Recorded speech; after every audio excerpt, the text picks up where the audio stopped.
Tua Tagovailoa, and Defensive Player of the Game, Daron Payne. Coach, we'll begin with an opening statement from you.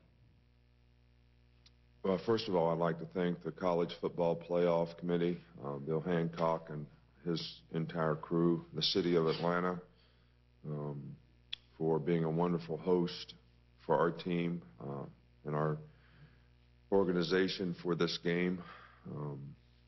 This was a very difficult turnaround for our players after being in the Sugar Bowl just a week between games, but very proud of the way they handled and managed and the maturity that they showed and perseverance that they showed in being able to come back in the game and win the game last night.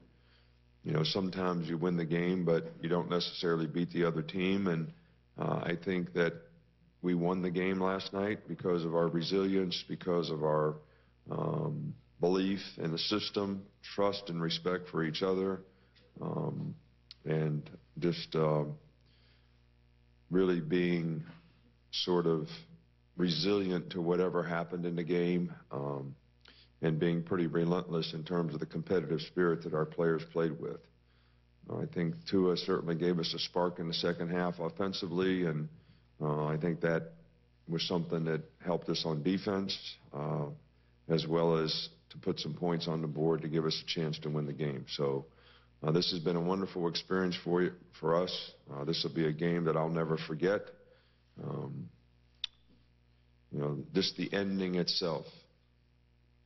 I think you forget that we scored on fourth down, missed a field goal to win, and then got sacked before we made a big play to win the game. So there was a lot of things that happened that were critical moments in the game that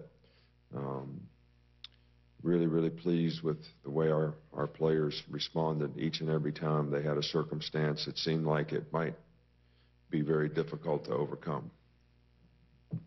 Let's open it up for questions. Again, we'll take questions for all three. Start right down here in the front.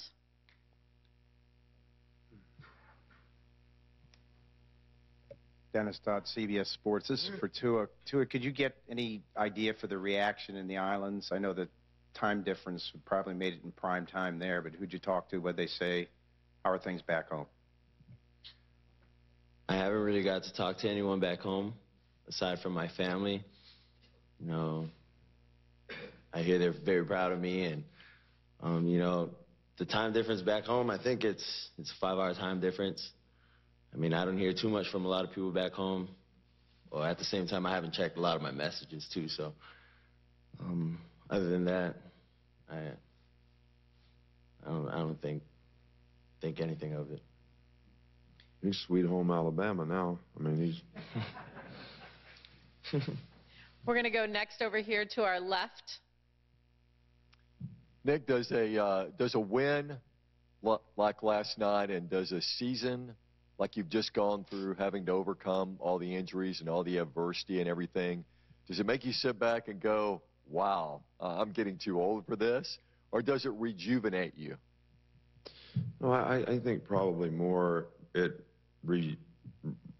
rejuvenates you. I mean, I'm constantly trying to stimulate, motivate, whatever you want to call it, the players, the team, to get people to rally around and step up when they need to. But I think the payback for me is to see the players respond and do the things they have to do. It's very, provides a lot of self-gratification in a positive way to see them respond the way they do. We're going to go right here in the middle. Alex Scarborough with ESPN. This is for Nick again. Along those same lines, are you able at any point today or last night to step back and look at your career and sort of where you go next with it, all you've accomplished? No, I really haven't. You know, I think there's this, isn't there Sleepless in Seattle? Isn't that it? This was kind of Sleepless in Atlanta. I hadn't really thought about it, to be honest with you. I mean, thought did some thinking about next year's team. Talked to players after the game, 7 of them that may consider going out for the draft. Probably have several that should, and probably have several that shouldn't, from a business perspective. Thinking about, we got a Thursday meeting as a team to get guys back in school and get them back on the right track to do what they have to do and lay out a little calendar for what they need to do the next couple months. But really hadn't thought too much about that. But I think I'm going to. I really do. I think I'm going to. I don't watch TV much. I don't watch ESPN. Maybe if I do, maybe I'll think about it some. But really been a little bit of a whirlwind since the game. We're going to go all the way in the back, in the middle on the riser. Hi, Coach. Kyle Berger, WVTM in Birmingham. I know you enforced the 24-hour rule after a win. Does that apply here? And if not, how long do you let these guys celebrate it? I think it applies. I think that this is a legacy, a lifelong legacy that everybody lives with. I think when a team wins a championship, I think you've heard me comment on it before. We won the state championship in 1968 in Monongah, West Virginia. Nobody knows where that is, and it's not a place you really need to go try to visit. And there's still a sign up that says we won the championship. In fact, somebody sent me a license plate, said 1968 state champs the other day. I don't know where it came from. I don't even know who sent it, but they found it someplace and sent it to me. And that still means a lot. And that team and those teammates and the feeling of accomplishment really means a lot. So each one of these championships, every one of these guys that come back, and there were a ton of them back last night on the sidelines, feel a special sense of accomplishment when you are a champion. You win a championship, you do it together. Everybody realizes the sacrifices and the adversity that you had to overcome to do it and the hard work you put in to do it. And I think it's something that you never forget. It becomes a part of the legacy of that team. But I also think that if you're a competitor and you're a player, whether you're a coach or a player or any part of the organization, in 24 hours, probably need to move on because there's another challenge. And basically, you created a target for yourself in the future in terms of people who want to beat you. Go right here in the middle. Aaron Suttles, Tuscaloosa News Coach. You're now tied with Bryant for national championships. Given that you're in Alabama, what does that mean to you? Is it special to you? Well, I don't want to minimize the significance of what we have been able to accomplish at Alabama. And I think the key word there is we. I think when you look back on these championships, the first thing that comes to mind for me is all the people who contributed to them. And that starts with coaches, it starts with administrators, it starts with athletic directors, Mal Moore, Bill Battle, Greg Byrne, our guy right now, Dr. Witt, our president, who had the vision of having this kind of program, the university community who supports us, and most importantly, all the players.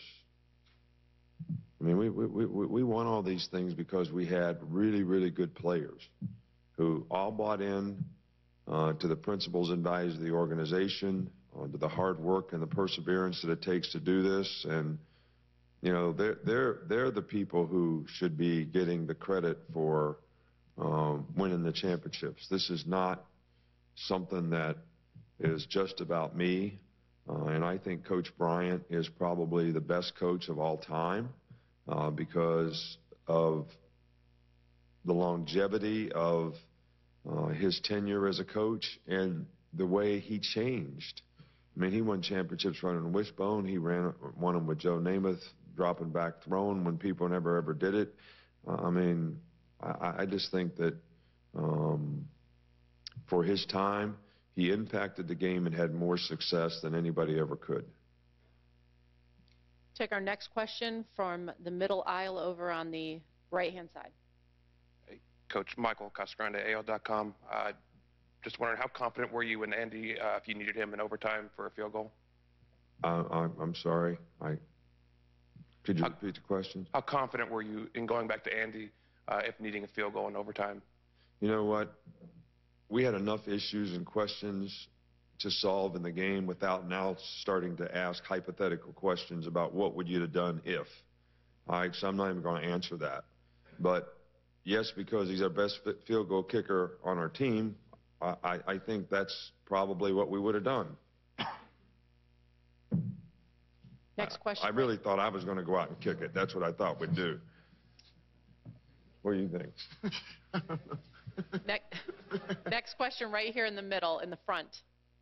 Alex Byington, Decatur Daily. Nick, on the field last night, you mentioned you thought this was one of the happiest moments of your life. Can you provide some context to it now that you've had to, why is this the happiest moment of your life, or it was last night, and how special was this year's? Well, I guess why not? I mean, what do we work for all year? What do we put on all this time? These players run 110s. They go through summer conditioning. They come to work every day during the season, Monday, Tuesday, Wednesday, Thursday. They put a lot into this. They have goals and aspirations and things that they want to accomplish. And you basically, I was happy for the players. I was happy for the people in our organization. I was happy for our fans. I was really happy. I mean, when you come back and win in a game like we did, if you're a competitor and you respect people who are great competitors, you have a tremendous amount of respect and admiration for the people out there who did it. And I think that's probably why I was so pleased with the effort and the comeback, because I'm sure that at halftime there were very few people who really thought that we had any chance at all to win. And my last comment to the team before we went out for the second half was, we've been behind 24-3 and came back and scored 45 straight points on the team and won a game. So if we're just focused on execution and having the discipline to do your job and do it with great effort, toughness, and being more physical than the other team, we just need to execute and play our game. And if we do that, we'll give ourselves a chance to win, and the players did. We're going to go over here to our right-hand side in the middle. Ralph Russo with the Associated Press. This is for Duran. I'm sure you have friends on the team who will go through the process of deciding whether to go to the NFL. You probably have friends who have already gone through it, who are now in the NFL from Alabama. How much does that help you make your decision, having so many people around you who have sort of been through that decision before? I think I really just want to take it slow and just talk to my family first and just go from there. But right now I'm just celebrating with my team and just happy for the success we had last night, and just going day by day. Right here down in front. Dennis Todd again, CBS Sports. Nick, what is the quarterback situation going forward now, going into next season between Jalen and Tua? Well, look, we have two good quarterbacks on our team, no doubt. Both of them made a great contribution to the success of the team this year. And, I think that we haven't really made a decision about that. And I don't think it's imperative that we make one right now. We've got two fine young men who really respect each other and have worked hard to help each other all year long. And hopefully we'll be able to continue to do that in the future. As a follow-up, you kind of touched on it earlier, but in your mind, you're not going to tell us, do you see a finite end to this, to your career, or is it just as open-ended as it was when you guys kicked off last night, that you're just going to consider things down the line? I think that as long as I feel like I can do a good job for the players and the team, from an energy level, from a focus level, from a concentration level, from providing a good staff of people around them to, help them have success. I've said this for many, many years now that I get asked this question. I've been part of a team since I was 9 years old. Hard for me to imagine what it would be like not being a part of a team. I enjoy the competition. I enjoy the players. I enjoy the relationships that you have, on a team. And there's a lot of positive self-gratification for me to see these guys have success, not just on the field, but as people, as students, as players, to see them go on and be successful with their careers. These are things that I know that I cannot do forever, but there's certainly things that I have enjoyed and hope I can continue to enjoy in the future. Go over here to our far right. Kirk Bowles from the Austin American-Statesman. Nick, I'm curious if you ever wear your national championship rings, and if you do, how the hell do you ever pick which one to wear? Well, I don't, so I do respect the symbol that those rings have significance to, what they mean. When we started talking about building monuments about winning championships at Alabama, there was only one thing that I demanded that they do, and that's put every player's name on the plaque that was on the team so that they could come back, and it was a part of their personal legacy of their accomplishment as well as the significance of them being a part of a group and a part of the team. And so 25 years from now, they can bring their or their son and say, see, I was a part of that. And I think that's what those rings do. So as long as you have them, I don't see any reason to wear them. But I'm certainly proud of them. Over here on our left-hand side. This is for the players. Jeff Spiegel, WBMA TV in Birmingham. Building on what Coach Saban just talked about, I guess, first of all, how does it feel to be a part of Crimson Tide history forever and ever and ever? And I was curious as to how much sleep you guys got last night. It's definitely a great feeling knowing that all our hard work in the off season and in the summertime, it all came to flourish. And on the sleep, I think I just laid there last night. I didn't really get too much sleep. And to piggyback off of what Payne just said, same goes for me. It's just a great opportunity to be here. It's a blessing as well, and I got no sleep at all last night. I couldn't sleep because if I slept, I would have never woke up to come to this thing. So, aside from that, it was a good team win. I still can't believe that this is what happened. It feels like another game, but yeah. Go right here in the middle. Yes, Dwayne Rankin, Montgomery Advertiser. First question is for Deron. When you guys as a recruiting class came in, I remember Ronnie Harrison saying, we're going to win a national championship. You guys have won 2. What does that mean to be part of this class that's been able to accomplish that in 3 years? Oh, it's a lot of fun just knowing that we came in and accomplished a lot of good things. And our classes as a whole have been, I think we played a big role in the championships that we won. And I'm just glad to be a part of the team and all the good memories. Secondly, Coach, Tua's made a lot of throws, obviously, but his run on 3rd and 7 to pick up the first down kept that drive going. Just speak to that play and how that got the ball rolling for him later throughout the game. Yeah, I always kind of tell, Tua that, the one thing we have in common is we're both sneaky quick and sneaky athletic. I'm right-handed, he's left. But I think that the one thing that people probably underestimate a little bit from his perspective and his standpoint as a player is he does have really good quickness. He is, I think, sometimes underestimated in terms of his ability to make plays with his feet. and he made a fabulous play on that third down. Stay in the middle section right here. Ben Jones from the Tuscaloosa News. Could you talk about what happened with Makai Brown in the third quarter and whether you considered not putting him back in the game at all after that? What are you talking about? I mean, the penalty that he got?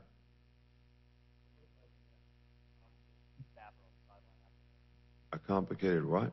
Confrontation with the staffer on the sideline. I really don't know what you're talking about. The only thing that I have said to Makai Brown was he got a penalty that was after the whistle for pushing and shoving, which was an emotional decision, which is selfish on his part, that penalized the team, gave them the ball on the 40-yard line instead of the 25-yard line, and just asked him if it was worth it. He went back in the game, though, and played and actually made a tackle inside the 20 on the kickoff.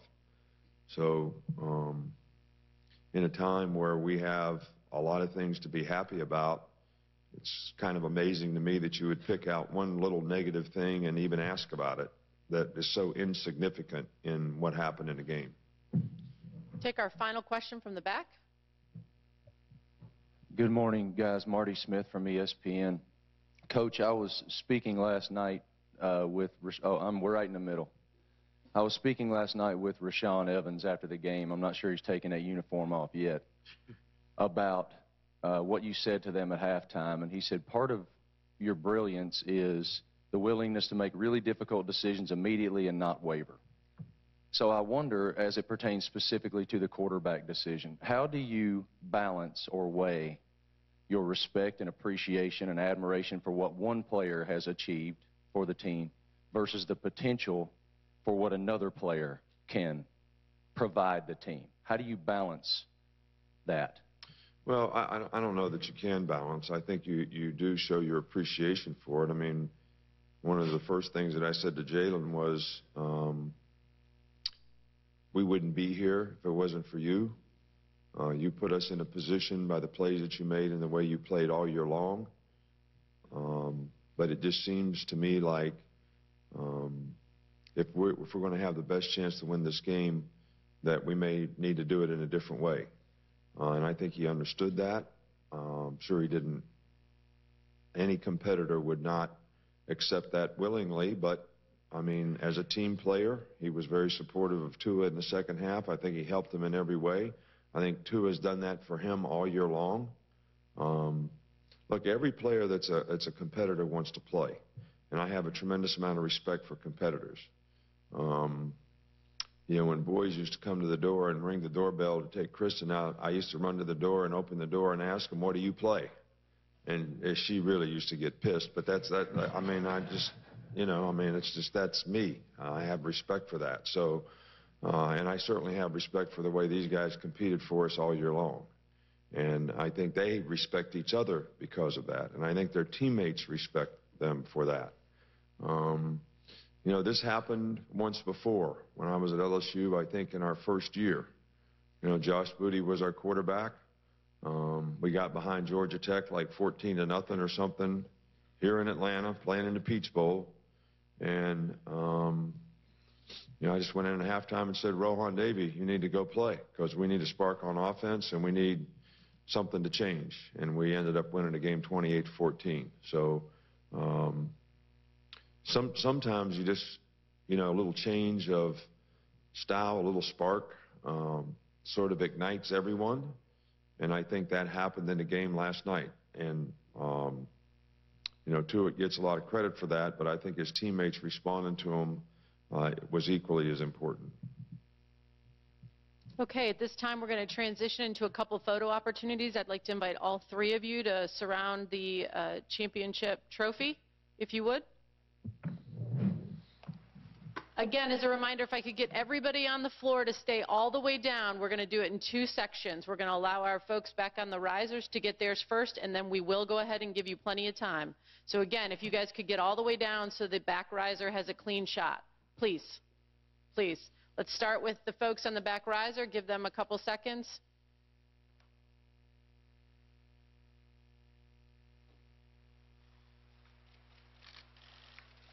Okay, down here in front, our still photographers, get what you guys need. And again, just as a reminder, if you can get your shot and move to the side, that would be great.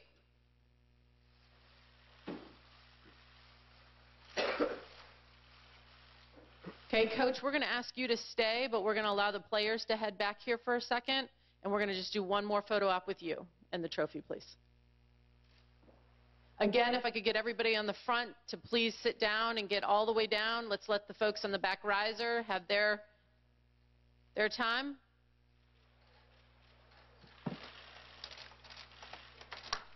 All right, down here in front, photographers, still photographers.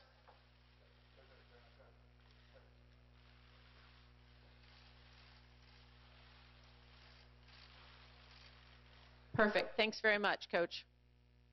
That concludes this morning's news conference. As a reminder, at 10 o'clock in this same room, the host committee news conference will take place. We'll look forward to seeing you then.